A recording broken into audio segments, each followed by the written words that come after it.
Fill her up. You're listening to the Gas Digital Network.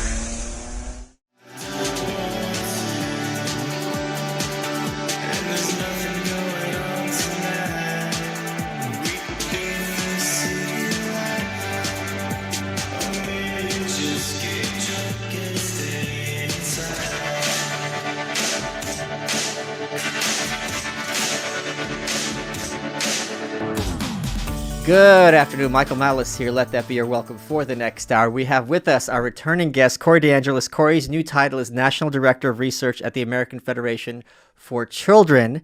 Corey is the best person on the beat when it comes to helping save kids from government schools.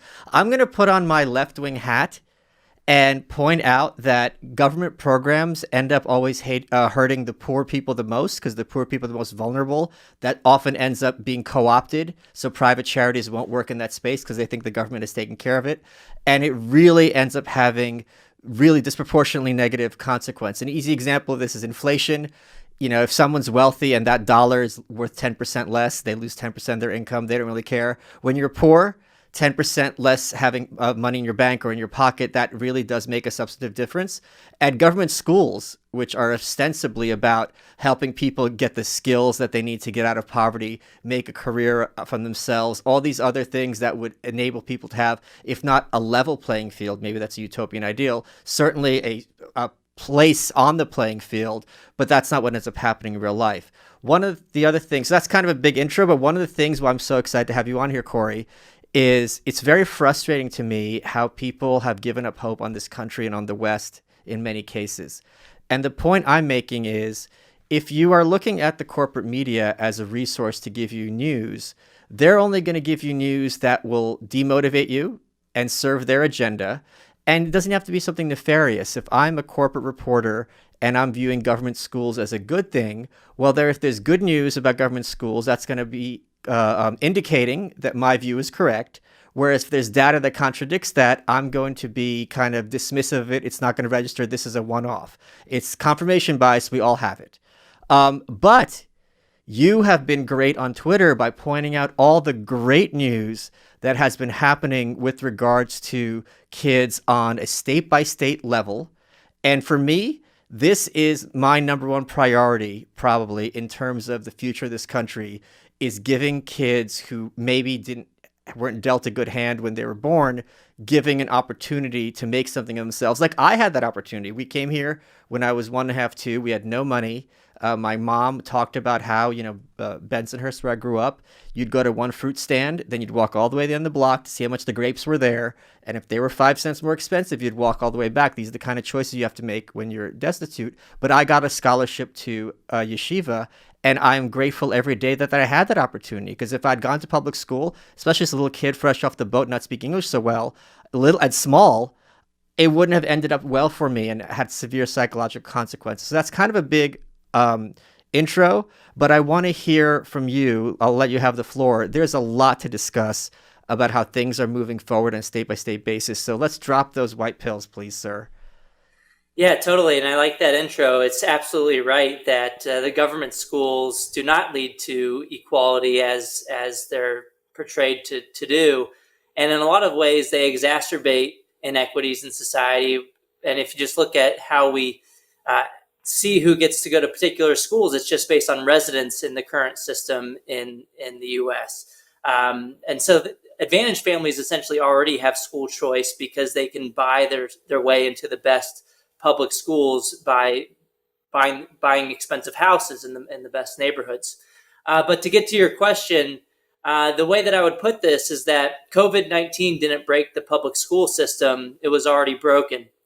And in a lot of ways, this essentially just shined a spotlight on the main problem with K-12 public education in the U.S. right now, which is a long existing massive power imbalance between the public school monopoly and individual families. It's one thing for a government-run institution to continue getting your children's education dollars year after year, despite not providing them with an adequate education. It's another conversation altogether for those same buildings to get your children's education dollars, regardless of whether they even open their doors for business. So families have been getting a bad deal over the past year. And can I interrupt you? I'm sorry, because there's something that's go ahead. germane. Because if I'm in a mom and pop store, I've had a restaurant, I have a dry cleaner, I have a fruit stand, like I just mentioned, I'm not getting that money from the government. I'm closed for a year and I'm SOL, and it's too bad. Here's your $1,400 check. Go pay the rent with that. Well, I mean, that just goes to show you the difference in incentives here. Just look over the past year, what happened in the private sector and with the private schools and the daycares versus the public school teachers unions. You saw the private schools fighting really hard to reopen, or they had been open for a long time over the past year.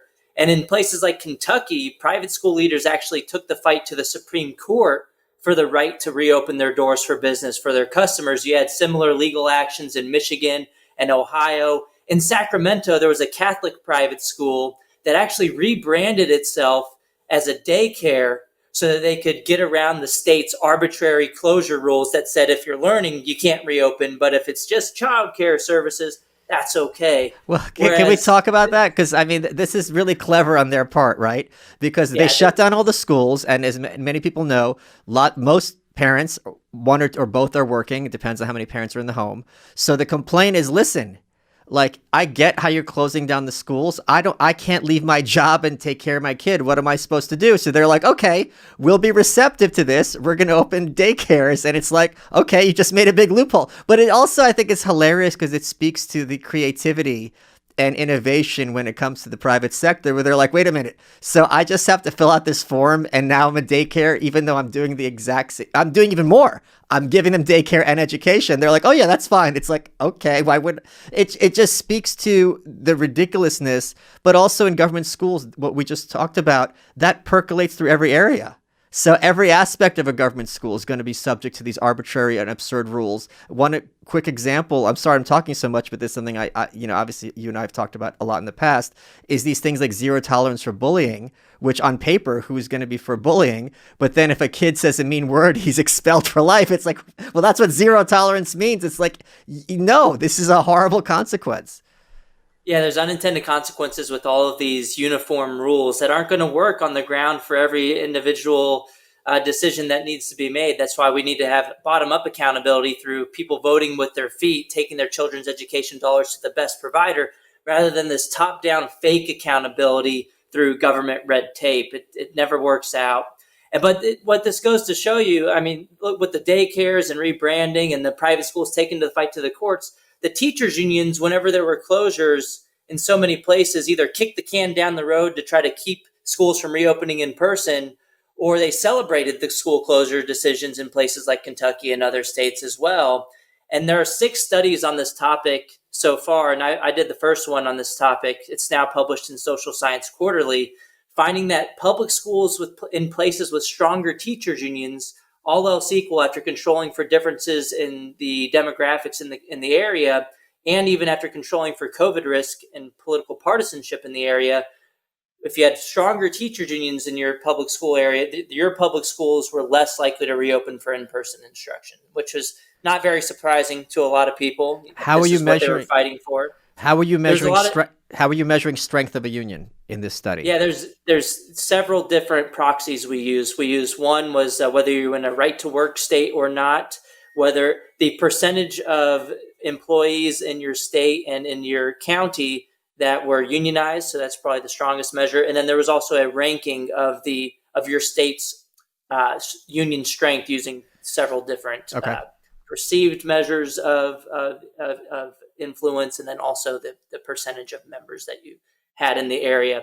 So this is a pretty clear finding in the literature. But what's also interesting, these studies also found that the reopening decision wasn't related to the COVID risk in the area as measured by cases per capita, deaths per capita, or hospitalizations per capita, but that they were also related to union influence and political partisanship in the area. If you were a more blue area, you were less likely to reopen for in-person instruction as well. So the takeaway there is that it hasn't really been about safety. It's been more about politics and power dynamics. And what I really think is different between the private and the public sector here is not one of motivations or of competence. I don't think that the people in the private sector are inherently better than the people in the public school sector. I think the difference is one of incentive. Well, That's an I think easy the one. stronger argument, There we go. Tap dance, Corey. the stronger argument, I don't even have to question your motives, is that you have a difference of incentives put before you, that one of these sectors get your money regardless of whether they open their doors for business. I mean, we didn't see this kind of action from grocery store workers. They didn't pour into the streets with body bags and tombstones saying that if I have to go back to work, you're essentially trying to kill me. We only saw that from the public school teachers union sector, and we saw it much stronger pushback from that public school teacher sector. So, but it was okay for the private sector to go back to work. And with the daycare thing, what was also really weird, like the weirdest thing over the past year, was that some of the same public school districts that were saying it's not open, it's not safe enough to reopen for in-person instruction, were opening the same public school buildings for in-person childcare services and charging families out of pocket up to like $400 per week per child. Wow. That adds up quick.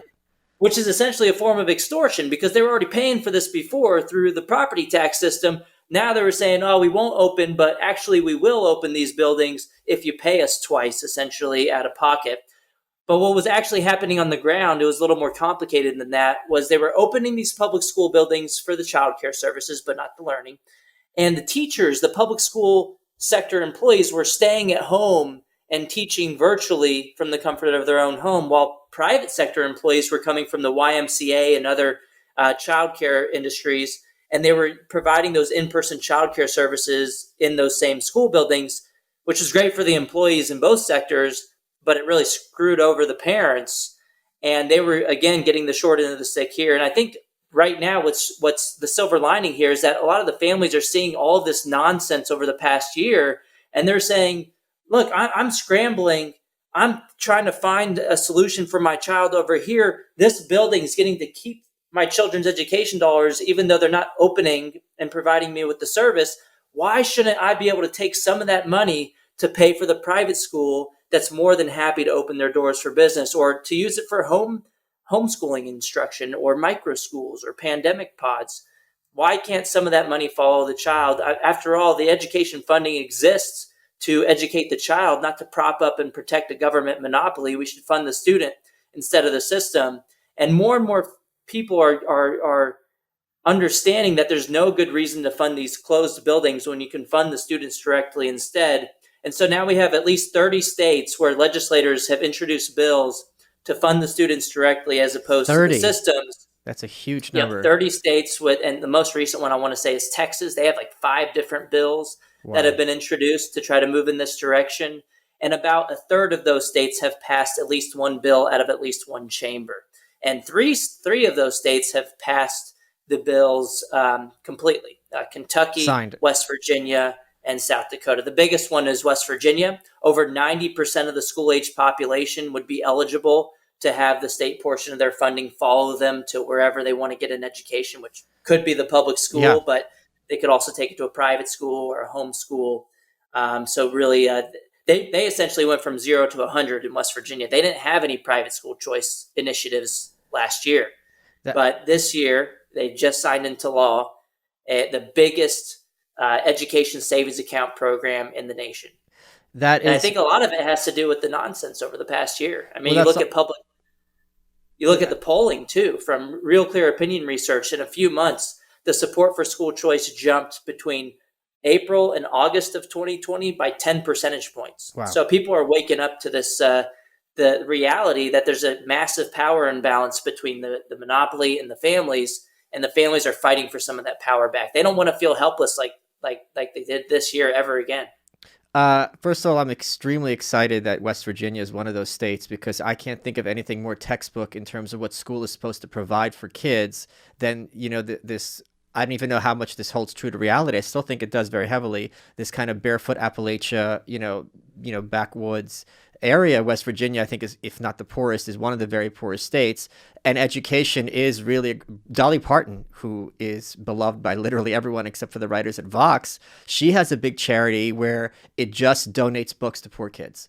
There's nothing political here. There's nothing partisan here. There's nothing ideological here. Let's get poor children who do not have access to resources by definition. Let's get them those resources, and many of those kids are going to learn and make something better themselves and help their entire families and communities. So if West Virginia is taking the lead on this, I am absolutely ecstatic to hear about it. Number one. Number two is, let's go play a little bit devil's advocate.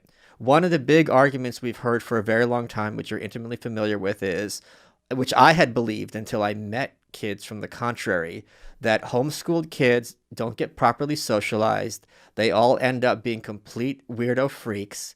And that is why it's, well, you've heard this many times, of course. That's why it's extremely important that they all go to school, and not just school, specifically government school, because apparently in private schools you can't get socialized for some reason. Have they completely not mentioned that argument in the last year? They haven't mentioned it as much, but there was, last April, I want to say, just as homeschooling was starting to be more of a massive thing because all the public schools were closing, you had a Harvard University professor, Elizabeth Bartholet, calling to ban homeschooling. And one of their arguments was, about socialization, about educational outcomes. But if you look at the evidence, homeschooled kids tend to be socialized about the same or better than their peers in the government school system, and they tend to get better educational outcomes as well. And my quick response to the socialization claim is that there's a lot of negative forms of socialization that occur in government schools. Whenever enemies of homeschooling bring up this point, they seem to assume that all forms of socialization are good forms of socialization. But what about all of the gang activity and drug activity? A great example of this is prisons, where people are taught to be better criminals, and recidivism is through the roof because they're 24/7 surrounded by people who are worse than them, more sociopathic than them, more evil than them, and have more blood in their hands. You go in there maybe as a burglar, you're coming out as a murderer. Yeah. And so, I mean, when you go into the public schools, there's tons of bullying runs rampant. You talk a lot about the violence that occurs in the public school system. So maybe it's a good thing that the homeschool kids, as far as voluntary types of homeschooling, are not getting those negative forms of socialization in the public school system. Yeah, I want to shout out Louis J. Gomez, who's the co-owner here at Gas Digital. He engaged in peaceful parenting with his son. Louis isn't exactly a suave, upper-class gentleman. He comes from the streets, but he's like, it's not a good thing to lay your hands on kids. He teaches his son, James, that takes MMA. He puts the pictures on Instagram. They're absolutely adorable. But this claim, which I think a lot of people have bought into, and this is a whole separate subject, that it's, if you don't beat your kids, whether at home or elsewhere, they're not going to learn the important lessons. And I'm like, I don't agree fundamentally that we live in a place where, well, you're going to get a beating at some point, so you might as well get it as a kid. It's not at all the case that when you're an adult and you're maybe talking at a turn, someone will assault you with no consequences. That's simply not true. If you have a coworker who's a lot bigger than you and they're shoving you into like a broom closet, it's not going to be like, well, you shouldn't have provoked him. It's going to have culturally, as adults, the consequences are extreme and severe and immediate. So it's kind of an interesting what you're saying. You're socializing something which isn't actually accurate at all. And in fact, you're traumatizing the kid. Hey guys, Michael Malice here. I came across a new podcast that I think you need to hear, and it's called A Neighbor's Choice. And the host is named David Gornosky. David's show has been described as an apocalyptic Mr. Rogers for adults. That's my brand. He doesn't tell you what to think. He tells you how to think, and his daily live show exposes politics by tracing its roots back to mythology and ritual. Every show provides the missing link between today's fake news and ancient myth-making. I thought the missing link was Lewis. Well, I guess I was wrong. You could check out the show by subscribing to Dave Gornosky on Apple Podcasts, or visit his website at aneighborschoice.com. For YouTubers, his show channel is youtube.com/David Gornoski. You'll hear how politics is a scapegoating ritual rooted in human sacrifice. He speaks with guests like Ron Paul, who's the best, Peter Schiff, Jeff Deifs of the Mises Institute, who's also the best. He also does deep dives with cultural figures like Jordan Peterson and Scott Adams, friends of mine. Check it out. The show is at aneighborschoice.com or David Gornosky on Apple Podcast. Let's get back to your welcome. But what I was bringing it up in the sense was, if the argument is homeschooling leads to maladjusted freaks, you would think the unions would be tripping over themselves to reopen because you would want to save these kids from being isolated, right? And with their weirdo parents who, God forbid, are reading them the Bible or something, can't have that. That'll ruin their lives forever. And we have to bring them back to the schools, which is the only place where they're safe. That's the argument they've had all the time. Yeah, that's the arguments that they made. But look, this is about politics and power here, and them using their position as a good bargaining chip to get more money. And for the most part, it's worked over the past year. Congress has allocated on 3 separate occasions more federal dollars into the public school system that already spends a ton. Even before all of the pumping of additional resources into the system this year, we had already been spending over $15,000 per child per year, which had increased by 280% after adjusting for inflation since the 1960s in the U.S.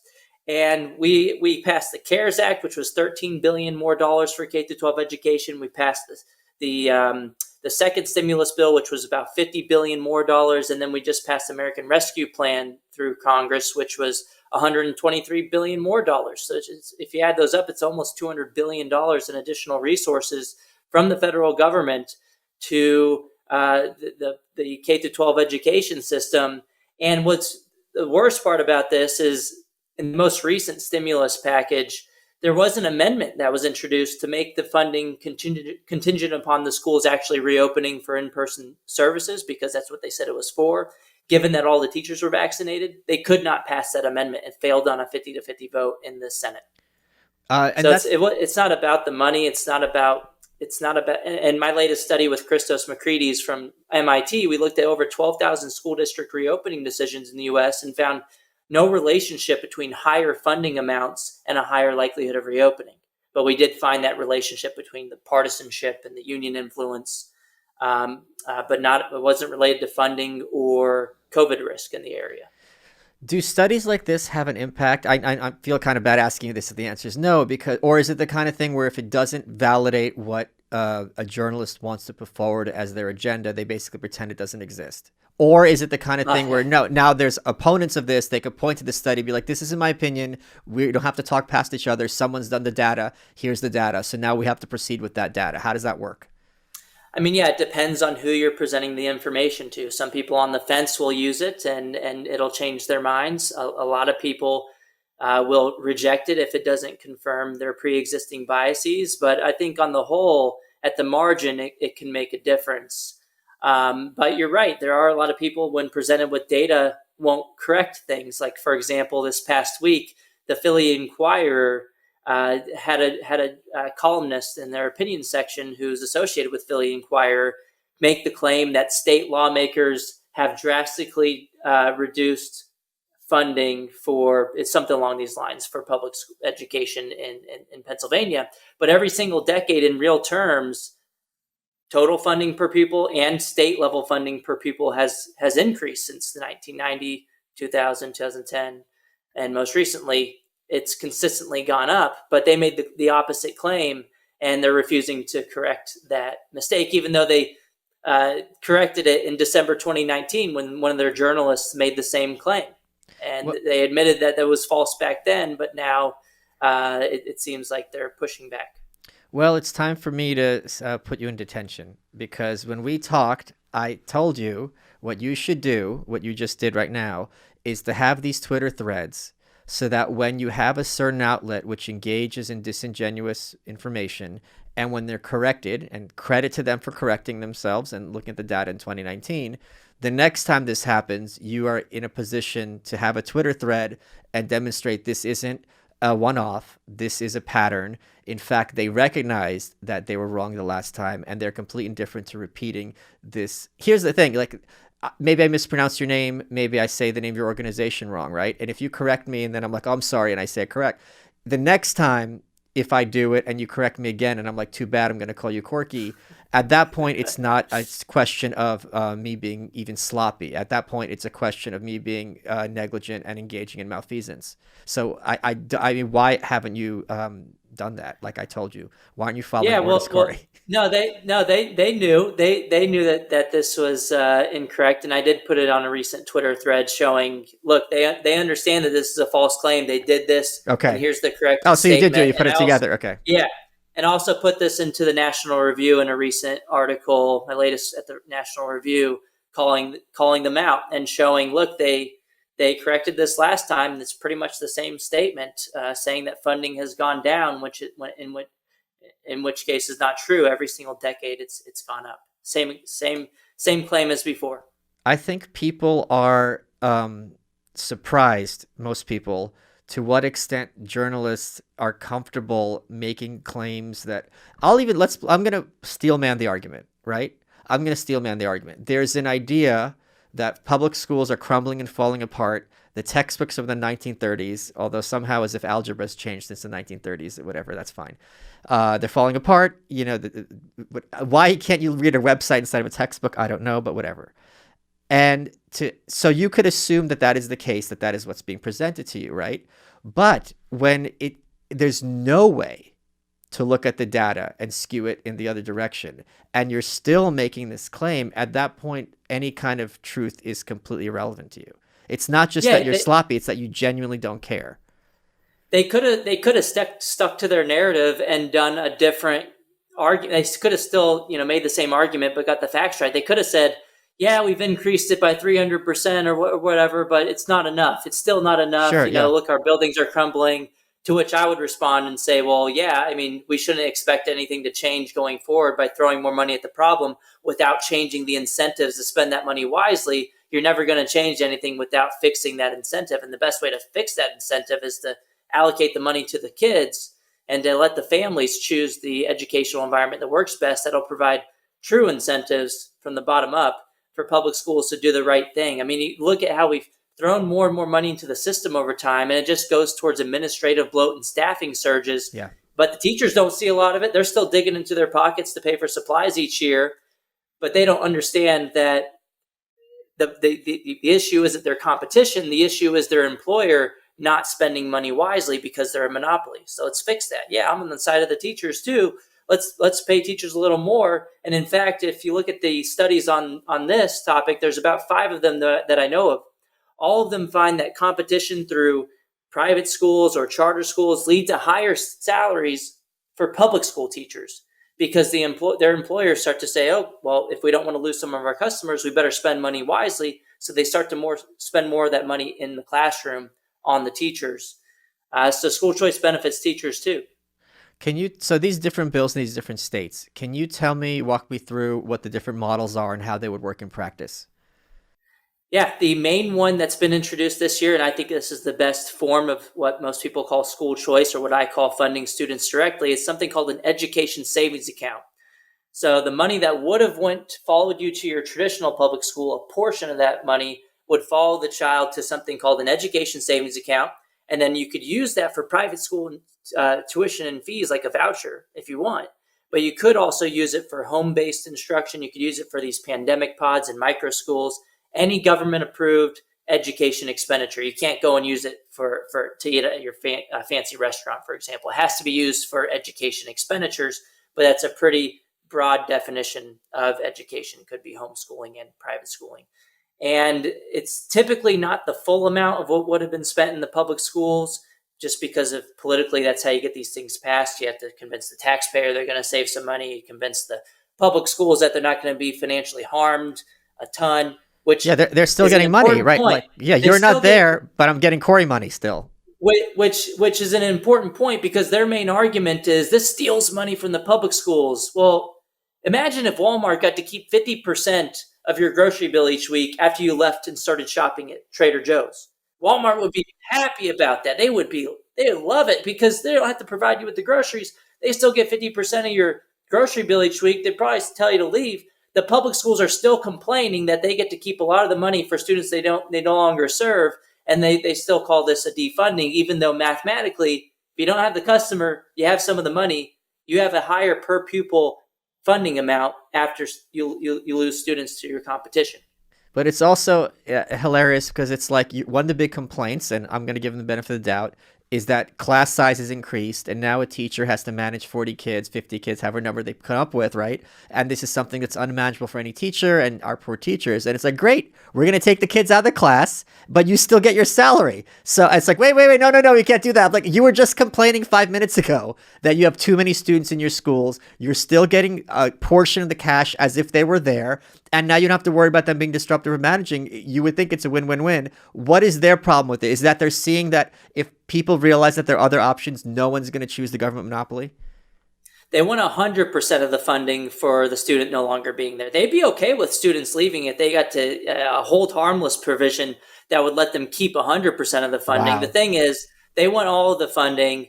And I mean, look, this is a great deal that for the public schools. Just again, yeah, with grocery stores, that would be a great deal. If a private school got to keep half your tuition in perpetuity after you left, they'd be happy about that. The public schools will argue, oh, well, we got to keep the lights on. We have these fixed costs. We have buildings we need to maintain. But every private business has a building they need to maintain, but they don't get to keep your money. They're not entitled to your funding even after you leave and start shopping somewhere else. Public education isn't a real estate investment, right? Like, I mean, it's not the kind of thing where you need to be a developer and all these other things. That's amazing. Wow. Okay.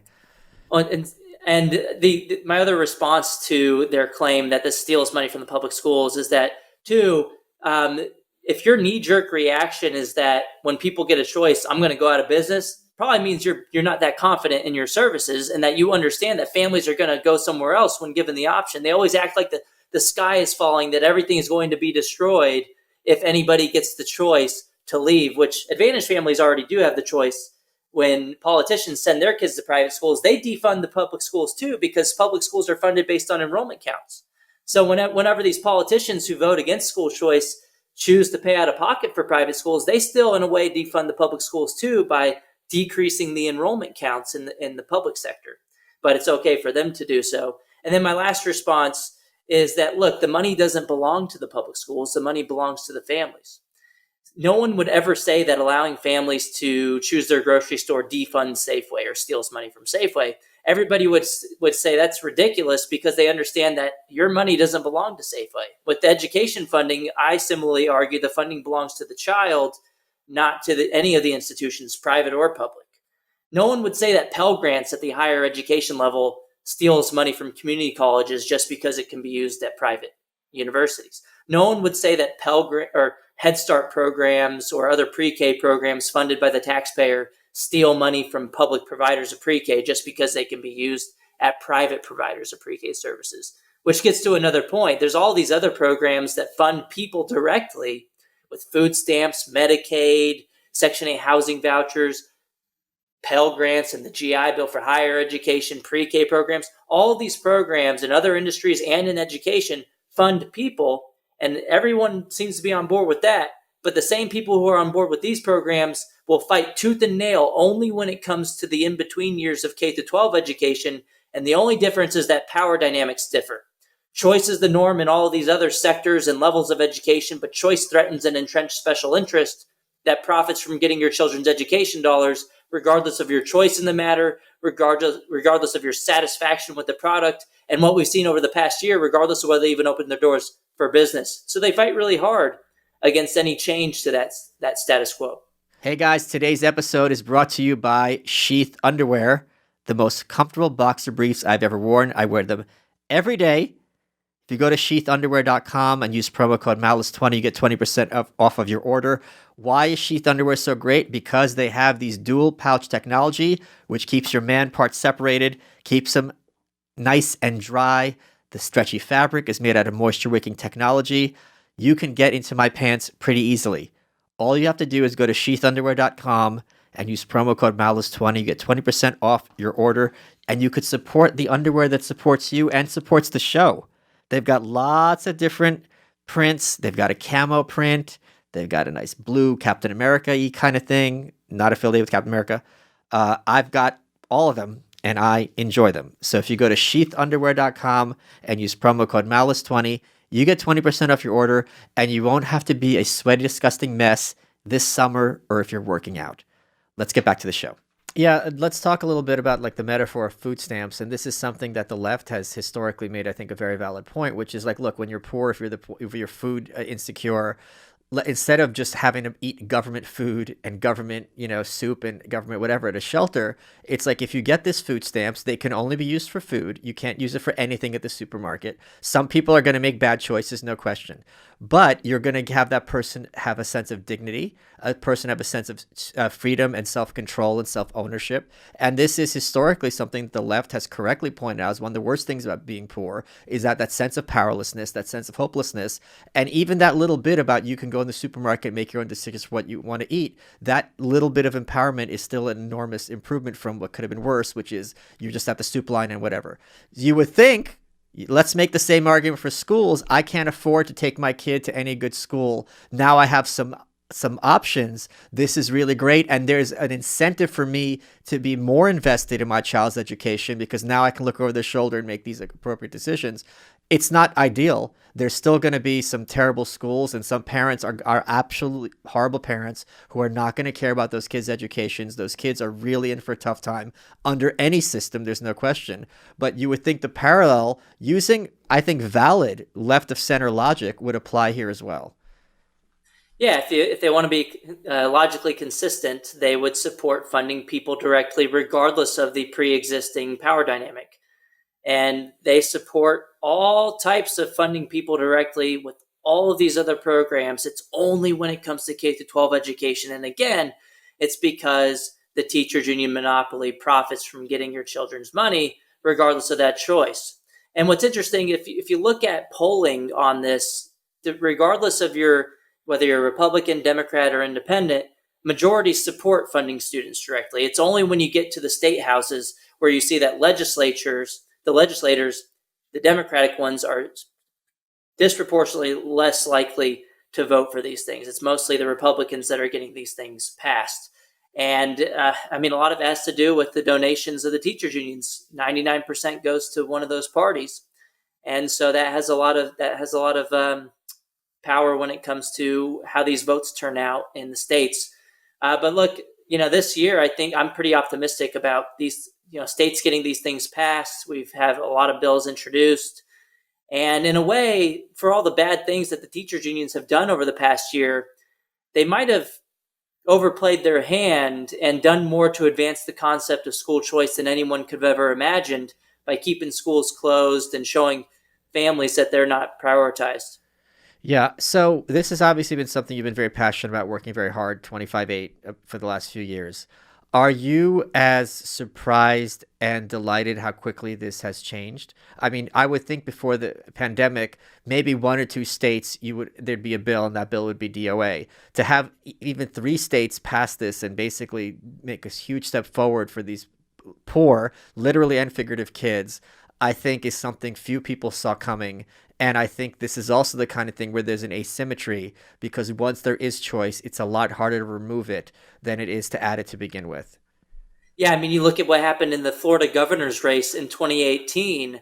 Wall Street Journal wrote about how their argument was that the school choice moms in Florida won the governor's race for Republican Ron DeSantis because there was a tax credit scholarship program out there with over 100,000 low-income students using the program, and those families made that their voting issue. They don't want to lose that benefit for their students. So once you do create the benefit for the families, they fight really hard and in a sense become their own special interest group and stick up for their own children even and they fight even harder than the teachers unions in order to keep that benefit. So, and look, yeah, I'm optimistic that there are bills that are getting passed, and they're not just any old bill. They're not these small little programs. They're pretty expansive. In West Virginia, over 90% of school-age population eligible in the first year.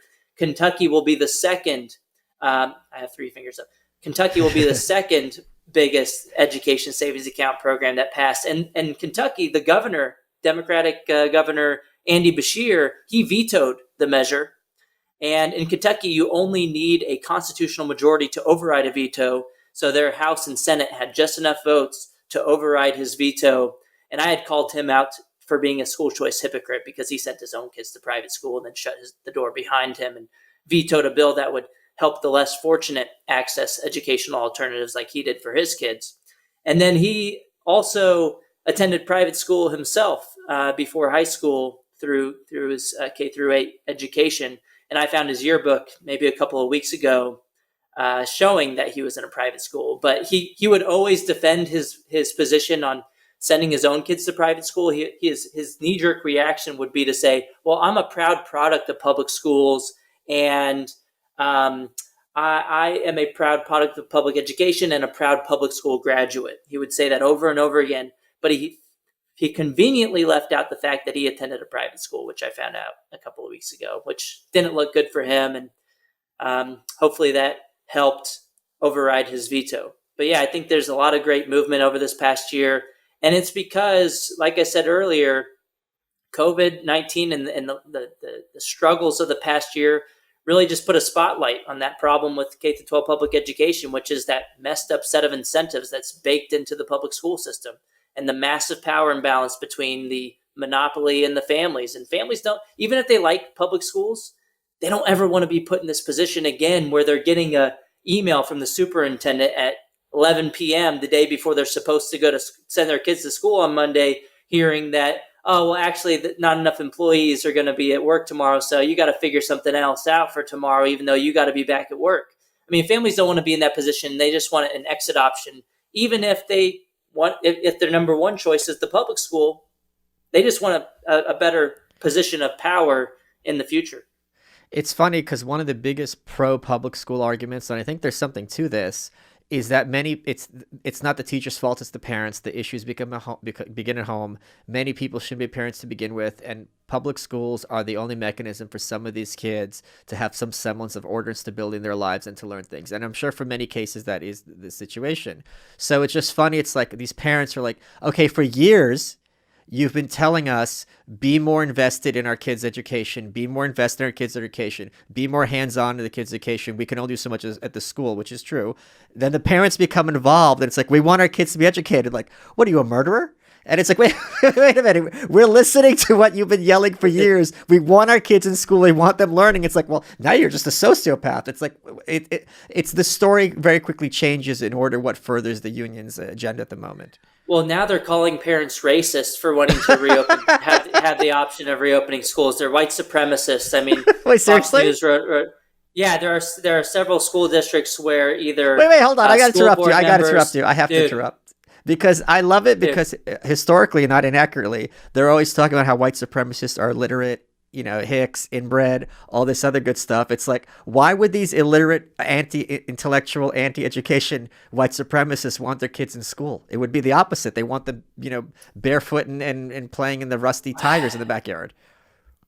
Well, I mean, if you look at the actual effects of keeping the schools closed, there's been a lot of inequities being exacerbated by race too. So there's an argument to be made that if anything, if we want to be on the side of equality, we should be pushing for every family to have the option of in-person instruction, which doesn't force anybody to go back to schools in person. We just want people to have the option of in-person or remote if that still works for their family for whatever reason.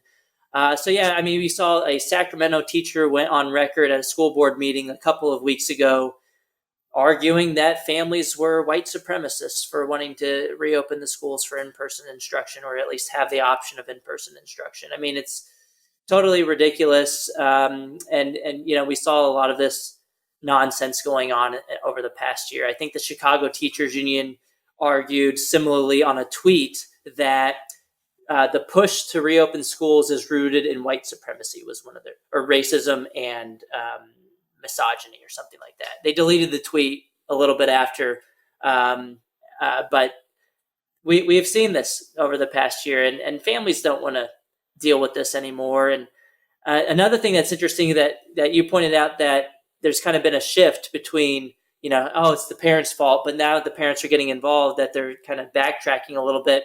What first happened when schools were closing was you had a lot of educators on social media in the public school system saying, oh, wait, what's going to happen with remote learning is the parents are going to see what's going on in the classroom.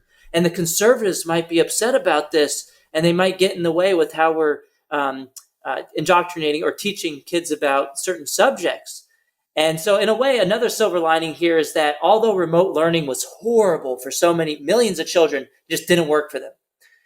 It was the good thing about this is families got to start to see and think a little bit more about how things are being taught in the classroom. One, they didn't like the political bias in the classroom, but another thing was you had teachers saying things like the electoral college is, when asked about, what's the electoral college? Well, it's a secret group of people behind closed doors, and they're a secret group. Like they just weren't teaching the subjects correctly either.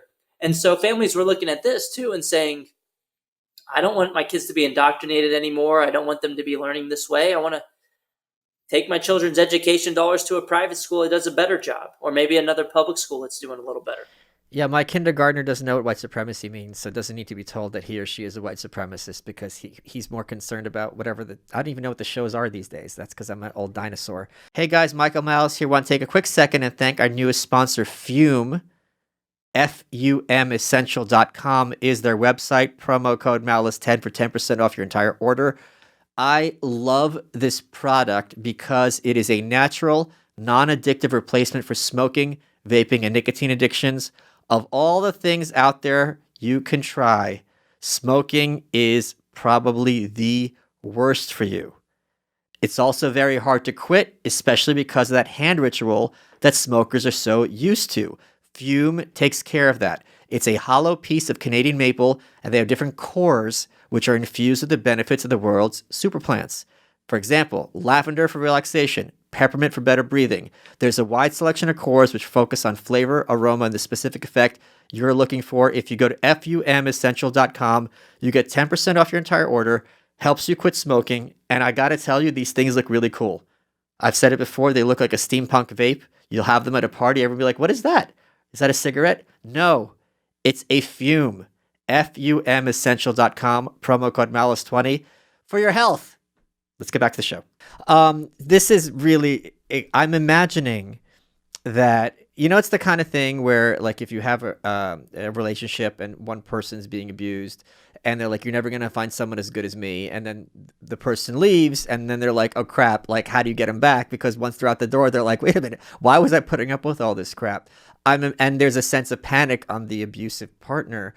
I'm imagining there's a lot of freaking out from these teachers because they were selling these parents a bill of goods for a very long time. Parents often themselves were product of government schools, and parents like, well, I came out all right, so it can't be that bad. Then the parents like, yeah, you know what? This isn't for me. This isn't right for my child. How have these teachers and teachers unions been like? I'm sure there have been some overreactions because now like the mask is off.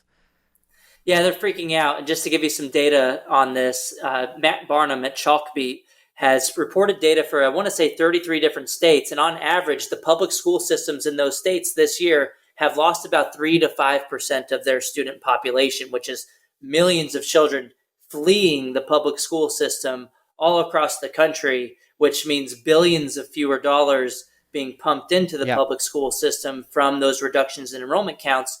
And so when this first started and when these data started coming out, you had superintendents at different school districts blasting emails to families, one saying that, doing the pandemic pod thing or pulling your kid out of the public school system to find a private alternative. They were saying that this was driving inequities and that it was a form of segregation. They were essentially trying to shame parents to keep their kids in the public schools that weren't even open for business. So they were trying to shame parents for doing right by their own children and trying to seek the best alternatives for their children. And then they would also point out, oh, look, you're going to really destroy our schools because each student that leaves our school is tied to, $10,000, $15,000 in funding. And, we may not be able to have teachers if you want to come back next year. Like, yeah, if you leave me, you might want me back kind of thing. And we saw that over the past year. And a study just came out by Kennesaw State University researcher Ben Scafferty and his colleagues, actually finding that the private schools in areas with more closed public schools saw bigger enrollment increases over the past year, which is something all of us kind of figured, when parents are voting with their feet away from these closed schools to these in-person private alternatives. And now we actually have data supporting that. And then the U.S. Census Bureau just put out their American Pulse survey, and they found that the most recent data suggests that 11.1% of households are formally homeschooling their kids now, which is over a Wow. tripling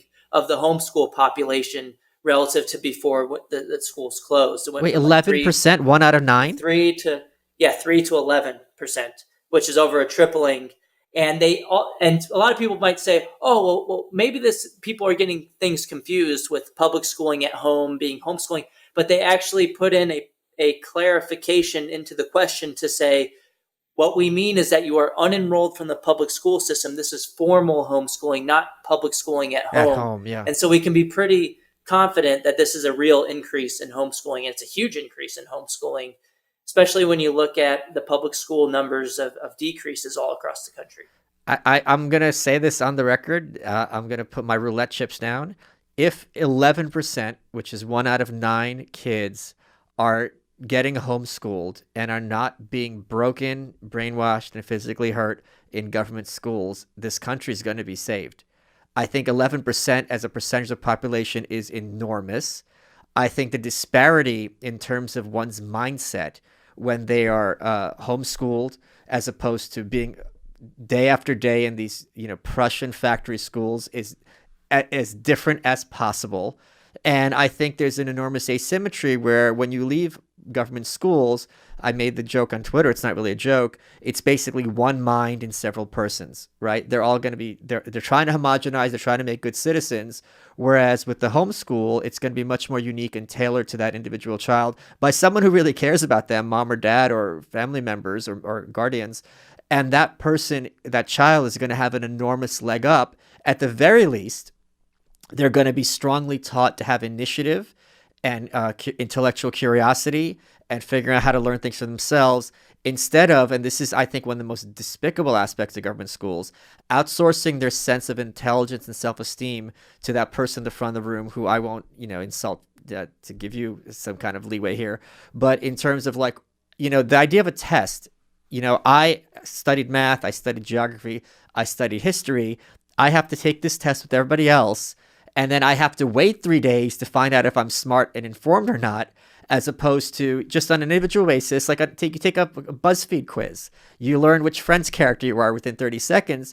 But I'm being a little tongue-in-cheek, but there is an enormous difference between I tell you what I think, like a job interview, and right away, or a date, you tell me, you give me your appraisal, as opposed to that big disconnect between I took the test on Monday, I'm getting my test results on Thursday. No one's even going to go over these test results with me. It's just like, you got a 75, good luck. And like, what do I do with this information? So I think this is something that's extremely exciting, to be blunt. There's 2 terms you used, and you could react to that if you like as well. But I want you to explain to people what these pandemic pods and microschools are. And any thoughts you had to what I just said, I'm interested in hearing them.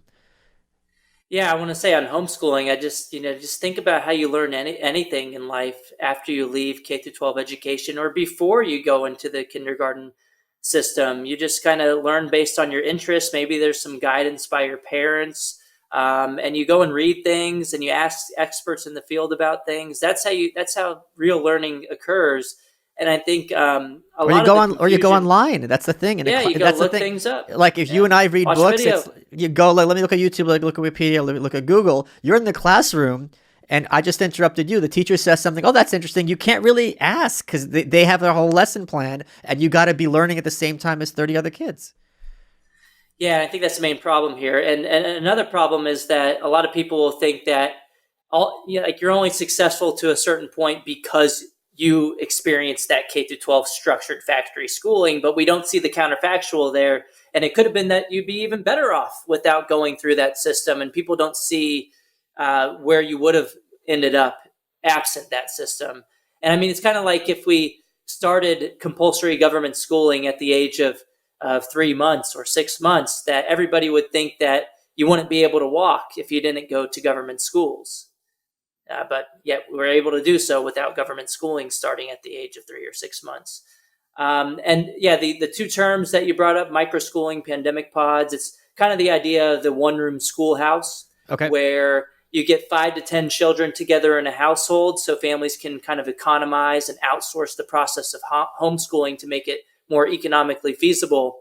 And so what families were doing right when the school closures started, more advantaged families were forming these pandemic pods, which was kind of like the hip way to talk about it, because it was a new term that they kind of came up with, where they're banding together, getting the kids together in a household, and they could either have the parents kind of take turns on the education responsibilities, or they were hiring private tutors to come into a household to teach the 5 to 10 children. And then they were pooling resources together to be able to make that feasible. And then so like once this started happening, you had outlets like the Washington Post, New York Times, Texas Tribune, Vox. They were all kind of identifying an issue here, or a problem, which was this: there may be inequities here from keeping the schools closed and families seeking out these pandemic pods. But then they were stopping there and not coming to the obvious solution, which was my solution, to fund the students directly. If you did that, you'd allow more families to access these alternatives as well. Or you could just open the schools and allow more people to have in-person learning options. But I think the best solution is just fund the students directly, give the public schools an incentive to reopen. And actually, one study from Brown University, it's a Brown University working paper, recently found in the past year that the public schools in places with more low-cost private schools in the area were actually more likely to reopen for in-person instruction, which gives some credibility to the argument that this had a lot to do with incentives, that if there were exit options, the public schools started to respond to those competitive pressures as well. But yeah, that's the idea of microschool, pandemic pod.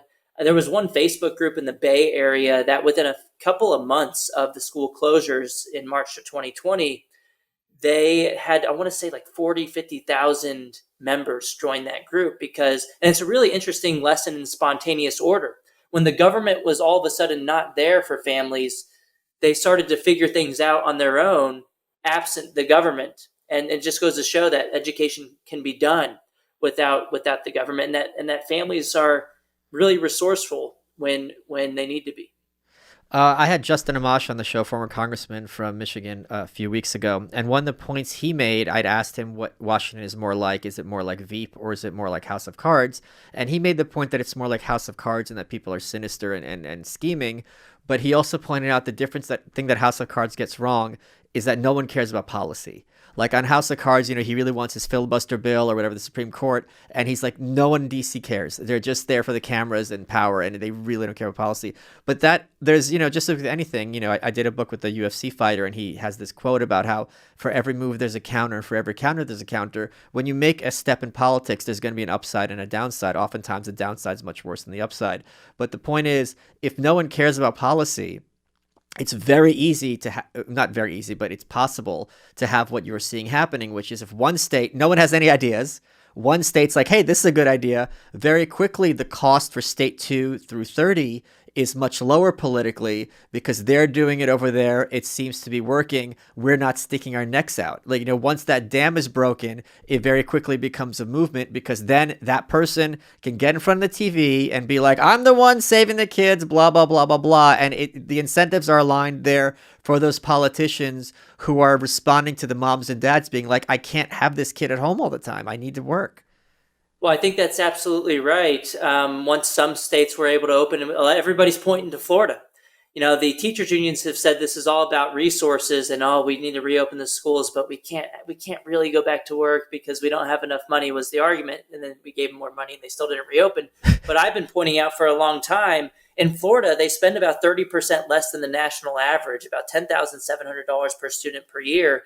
Yet 100% of the students there, essentially all of them, have the option for in-person instruction in some form or another now. Whereas in California, most students don't have the option for in-person instruction 5 days a week, yet they spend 38% more per student than in Florida, and they also tend to have much stronger teachers unions than in Florida.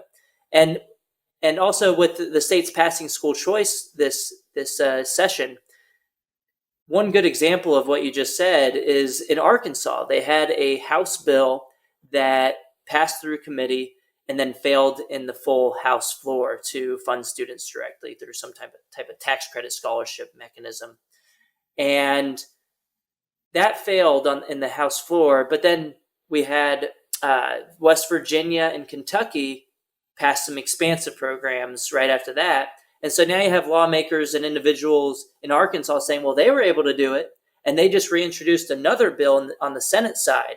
I think it's Senate Bill, it might be Senate Bill 630. I might be getting the number wrong, but it's another form of school choice where they're going to try to take another shot at this.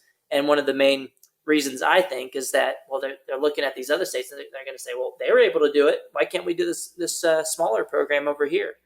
And another way I think this politicians are incentivized is what we've seen happening the last year. We've seen, my buddy Kristen Tate wrote a book about this. We're seeing mass internal migration within America, where many people are fleeing high tax, oppressive states like New York and California. Everyone's going to Austin. Everyone's going to Florida. And I'm sure other states it's happening to a lesser extent, and the numbers are pretty clear. This would be if you are trying to get high achieving, high income tax people that you can bleed for tax money. At the very top, they're going to live wherever they want. But people who are marginal, if I have someone who's a parent who's trying to choose between West Virginia or Kentucky or Arkansas, this would very heavily play into many of these families. Like, wait a minute, if I'm going to move, let me move somewhere where my kids can have a chance and have a choice of schools, as opposed to the state Virginia proper, where it's like, this is not going to be on the table and they're going to be, a function of my zip code. Yeah, that's totally right. I mean, it's a form of Tebow competition, I guess you could say. Are you moving out of New York, or have you already done that? All my friends have moved. I have no friends left. I've one, two. No, I'm not joking. Like I roll heavy and I roll deep, and I had it. But the thing is, I don't like Austin, where all my friends are. So I'm on the fence. I've got a lot of travel in the next month, and it's spring in New York right now. And spring in New York is one of the most amazing things, I got to tell you.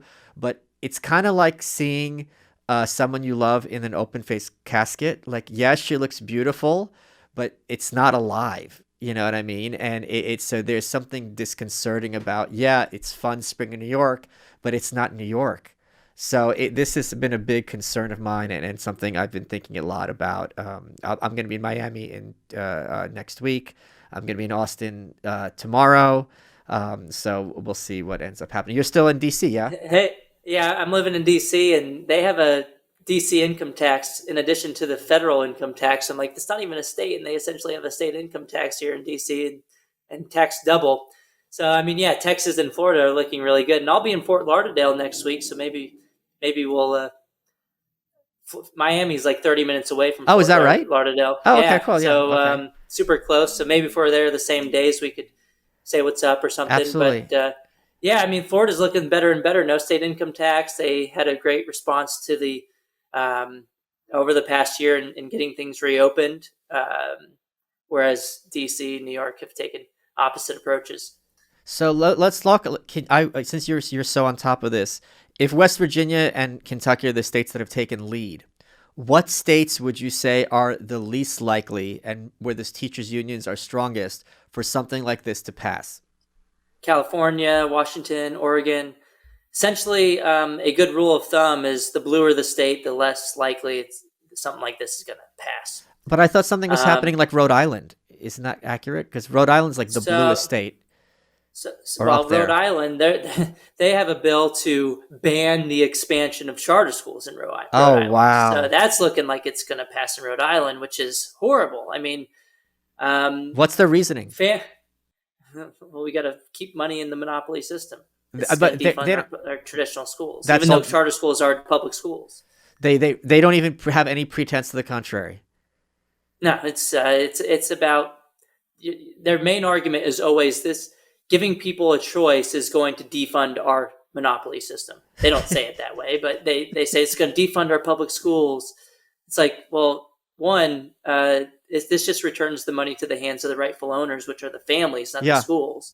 And then two, you really think that there's going to be a mass exodus from the traditional schools? That tells you something. That's an argument for school choice, not against it. But yeah, they're really just trapping people in one system over another.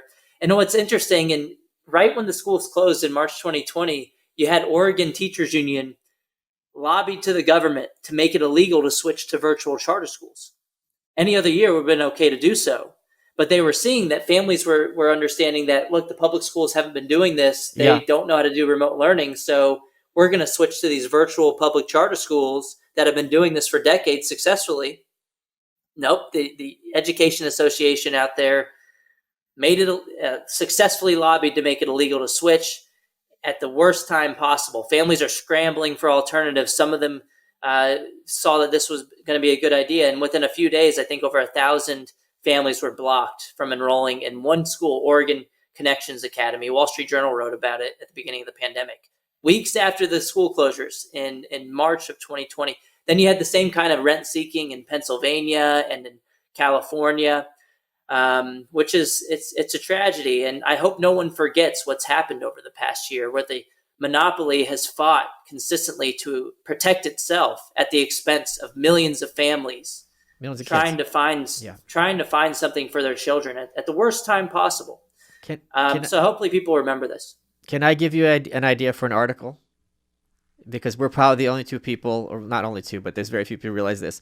I was just reading a book and it referenced something you had told me your previous appearance on the show, which is in 1922, Oregon, working hand in hand with the Klan, was banned all private education, and they also banned all teaching of anything other than in English. So in order to force a government English monopoly on all the students, correct?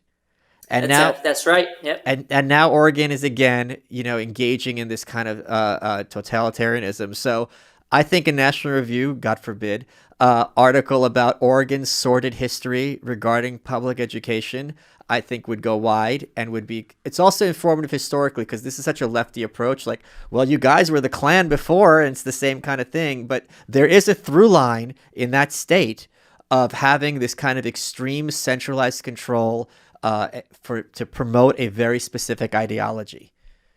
Yeah, and thankfully in 1925, the U.S. Supreme Court overturned that ridiculous law in 1922. So 3 years later, Pierce versus Society of Sisters, they ruled that it was the nuns? It was the nuns who sued?